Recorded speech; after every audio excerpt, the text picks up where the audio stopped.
The scene is Yankee Stadium, New York, where the Giants, after a hiatus of several years, are once again the toast of the town. The Giants are a young team committed to a youth program. Despite this, they are one of the surprises of the new season. They've run up the longest winning streak in the NFC, 4 games.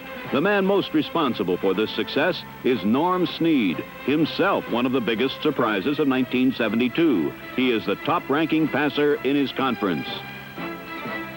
Defensively, New York is led by ends Jack Gregory and Henry Reed. In spite of the optimism, their chances today are grim, for their opponents are the powerful Washington Redskins, who lead the Eastern Conference of the NFC. Under the regime of head coach George Allen, Washington is not only a good team, they're probably the most happy, spirited club in all of football. Like last season at this point, Washington has won 5 of 6 games. But unlike last season, their prosperity is no longer unexpected.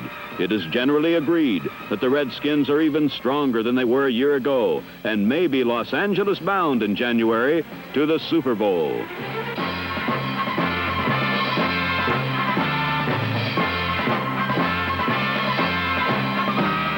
So these were the matchups in this battle for the lead in the Eastern Division. The first-place Washington Redskins versus the challenging New York Giants in the NFL Game of the Week.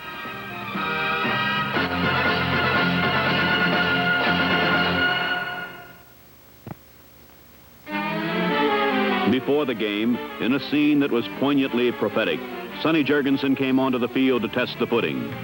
The Jurgensen story is one of football's most interesting. For years, he was one of the premier passers in the game, but played for chronically inept teams.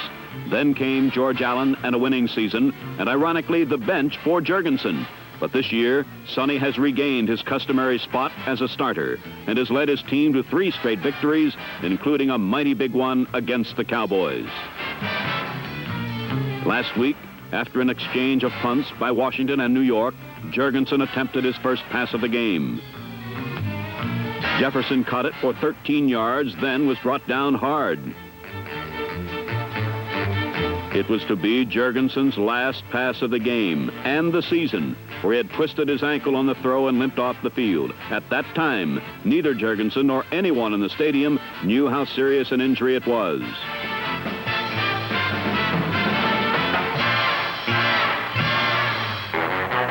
Once again, Billy Kilmer came to the rescue, and he too went to Jefferson over the middle with momentary success. Jefferson lost the ball at the Giant 20, where Pete Athas recovered.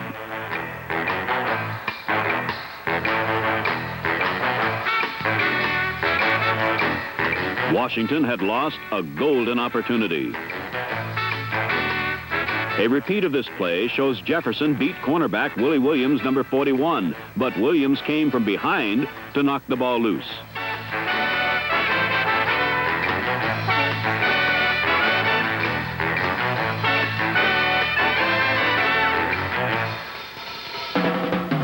It was the first big break in a big ball game for both teams.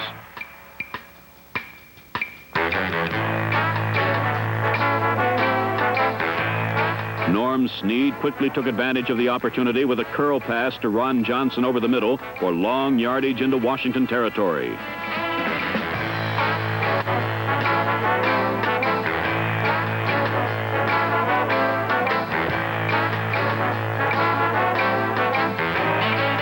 But on the very next play, Johnson was brought down hard by safety Brig Owens and lost the ball. Number 32, Jack Pardee, picked it up with an open field ahead, but Norm Snead ran him out of bounds at the New York 34. Pardee, a 15-year veteran and leader of Allen's defense, personifies the over-the-hill gang with his ability to consistently make the big play at the opportune time. 3 plays later, with a 3rd down and long, Kilmer hit Charlie Taylor, but number 43, Spider Lockhart, talked him out of the first down. So Washington, too, failed to fully capitalize on good field position and settled for Kurt Knight's field goal. The Redskins had taken the lead 3-0.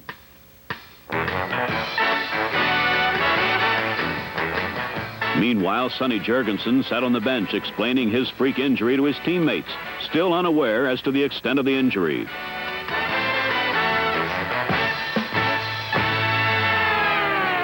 As for New York, they were soon forced to punt from deep in their territory, but Tom Blanchard pulled a surprise, and the fake garnered a first down on the 41 of New York.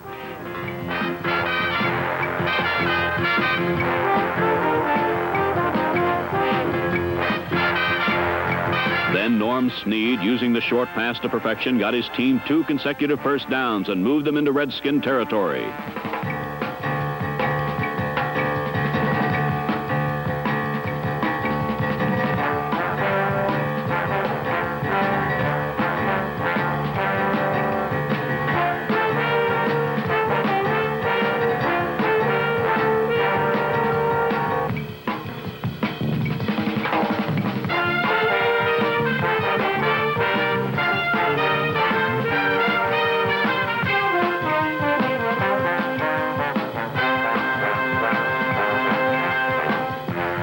Here, Washington stiffened, and at the start of period number 2, Pete Gogolak hit on a 43-yard field goal for the Tire.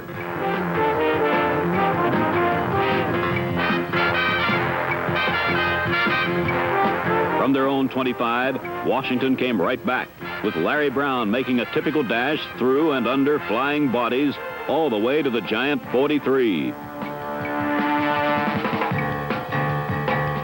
2 plays later, Kilmer play faked to Brown and lofted the ball to Jerry Smith all alone for a 16-yard gain and another first down.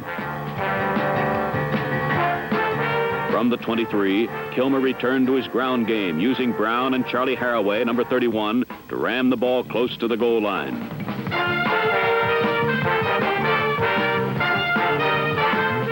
Then from the 7, Kilmer passed perfectly to Larry Brown for the score, the first touchdown of the day. Washington had gone 75 yards, using up half of the second quarter on sheer ball control tactics, and now led 9-3. The score remained 9-3, for on a play that could have haunted the Skins later, Brig Owens, replacing Kilmer as the holder because of Jurgensen's injury, fumbled the snap, and the extra point was missed. New York now needed only 7 points to take the lead.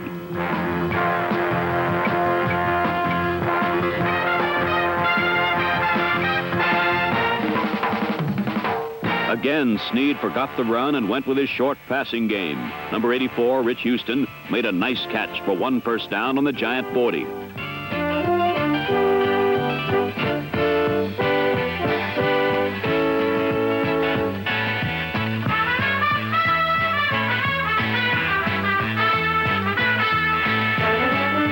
Tight end Bob Tucker made a fingertip grab of a lofted ball over the middle for another first down at the Washington 48. Several plays later, Snead hit Houston on a down and out at the Redskin 27, and the Giants continued to roll over the hill gang on this series. Now from the 27, Snead made a good play fake to Ron Johnson, rolled right, and found Tucker again open over the middle.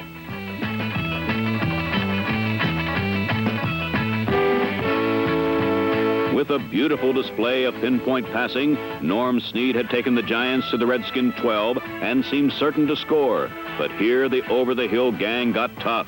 Number 55, Chris Henberger, blitzed Johnson on a sweep for a loss, and New York's drive was blunted.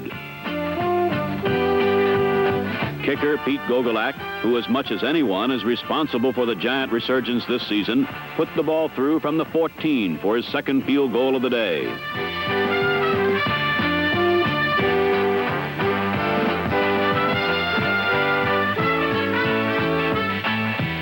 The half ended with Washington still leading, but the cost had been high. For as Sonny Jurgensen limped into the locker room, he would soon learn his injury was far more serious than expected. A torn Achilles tendon will put him out for the season, and at 38 years of age, may make Sonny's 16th year his last.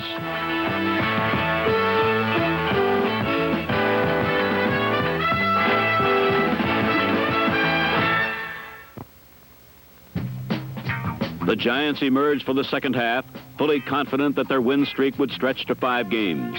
The Giants have been a second-half team this season. Just last week, they overcame a 21-7 deficit to beat St. Louis. And being down by just 3 points this week, New Yorkers were sure they would again find second-half success. But on the kickoff, it was Washington that started strong when Speedy Duncan returned 41 yards.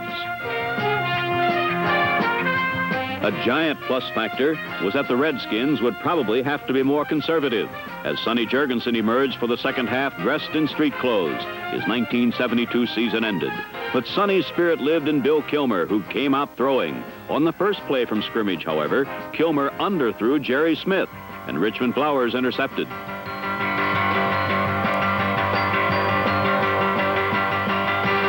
Flowers returned to the Washington 32, and the Giants seemed ready for their comeback ritual, but they would not score. First, the only thing that saved an interception was Redskin Brig Owen's save on teammate Speedy Duncan.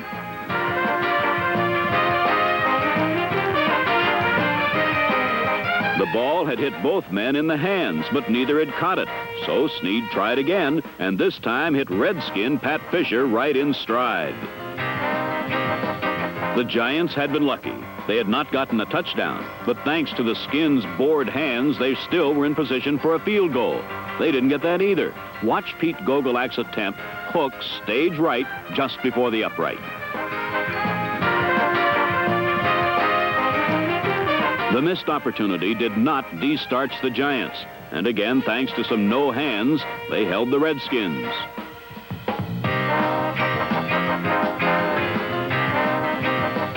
Charlie Taylor's drop was ruled an incompletion. Though the Giants did not get the ball, the play gave rookie John Mendenhall, number 64, a chance to show his blocking technique, and the official a chance to show his applause technique.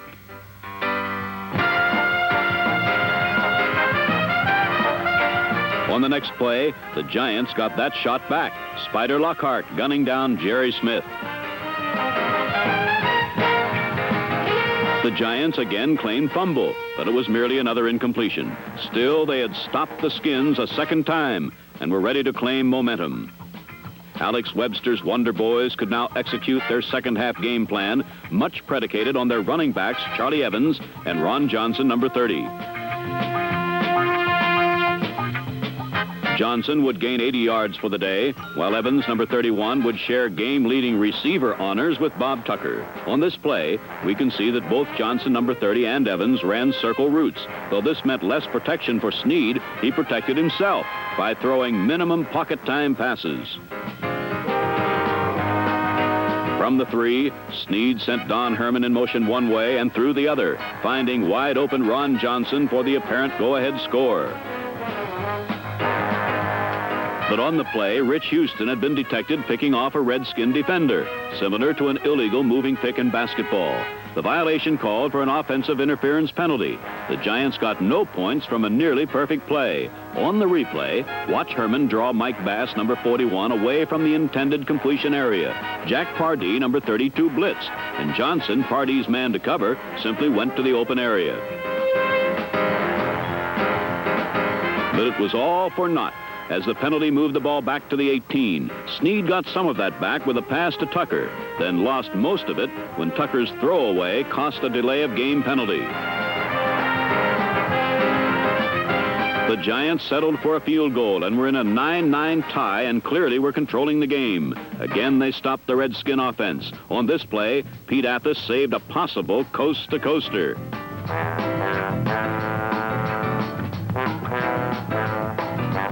Then came the play that would turn the game around. A Snead to Johnson pass gained to the 40. Johnson was stopped by Chris Hanberger, who went for the steal and got it, forcing a fumble.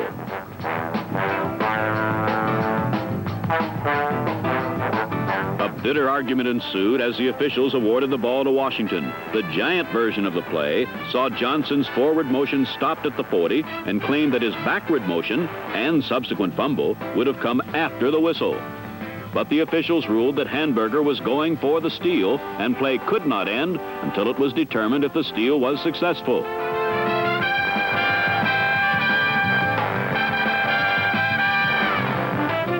It was a difficult decision to make and a difficult one for the Giants to swallow. And perhaps still glowering over the call, the Giants were caught heads down as Larry Brown went 38 yards on the very next play.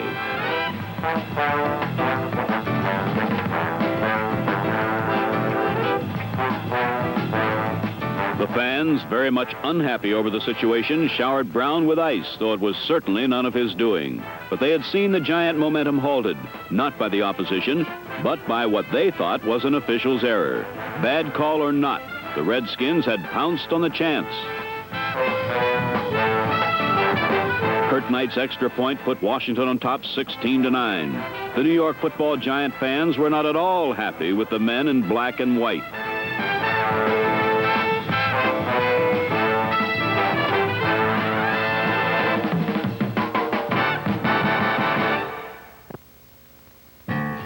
Sonny Jurgensen is a veteran of many Giant Redskin games, and he knew that the game was far from over. Indeed, on the kickoff following the score, Rocket Rocky Thompson went 46 yards.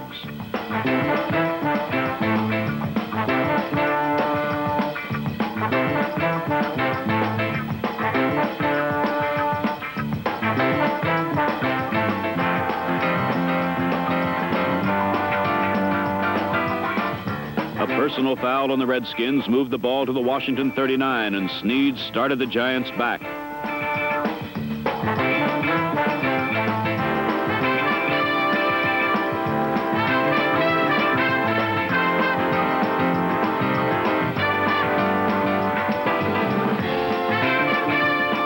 Three plays gained 9 yards, and here the Giants gambled. Though almost 15 minutes remained in the fourth quarter, New York spurned the field goal. With a 4th and 1 on the Washington 30-yard line, Alex Webster decided to go for broke, even though a field goal would have brought New York to within 4 points. The Giants were willing to gamble, but they lost. Ron Johnson was stopped for no gain.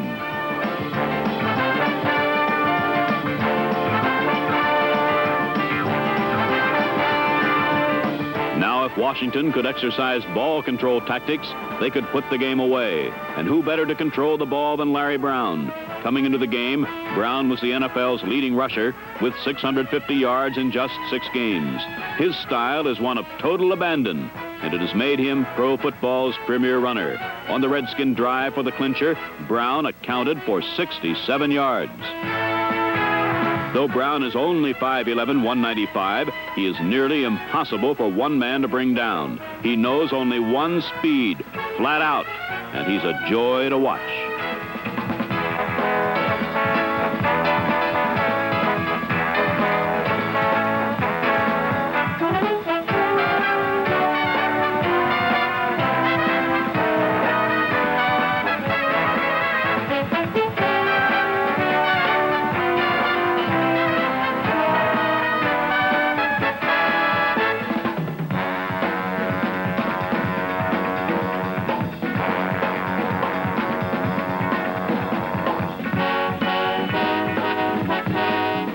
Would be the first to throw accolades at his line, and he and Terry Hermeling, Paul Lavig, Len Haas, John Wilbur, and Walter Rock just keep coming at you till you fold.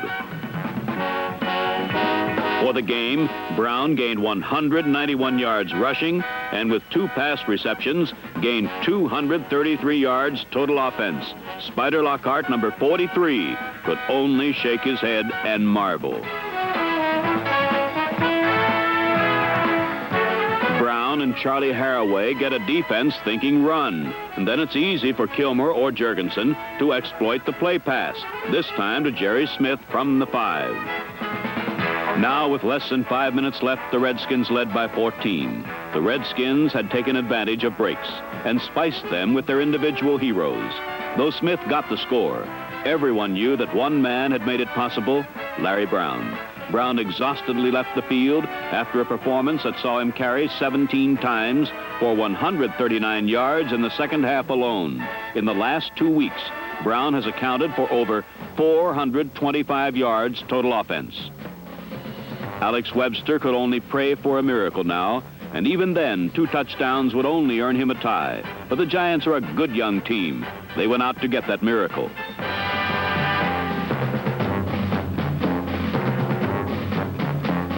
Redskins were willing to give the short pass, for a long drive would kill most of the clock, and they did prevent the quick strike that was New York's only chance.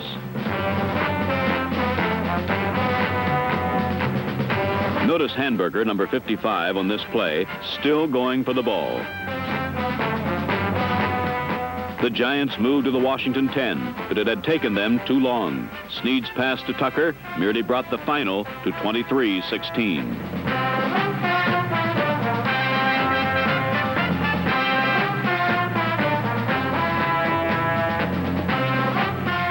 With a minute left, the Giants' only hope was an onside kick, but it failed. Then the Redskins used 4 straight runs by Larry Brown, who else, to run off the clock and finish off the Giants' win streak.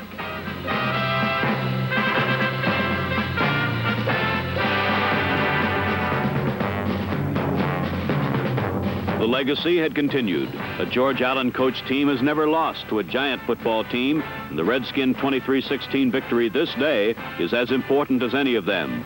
It moved the Redskins 2 games ahead of the surprisingly strong Giants in the NFC East, but the Giants are not out of it. The Redskins take on the Giants again in 2 weeks, and they better be ready, those Redskins. One person who will be ready is ever-ready George Allen. He will not let the Redskins become complacent. Another is Larry Brown. In 7 games this season, he has gained 841 yards. If he continues at that rate, he'll gain nearly 1,700 yards this season, certainly enough to win the rushing title, and a performance that will perhaps carry the Redskins to an NFL championship.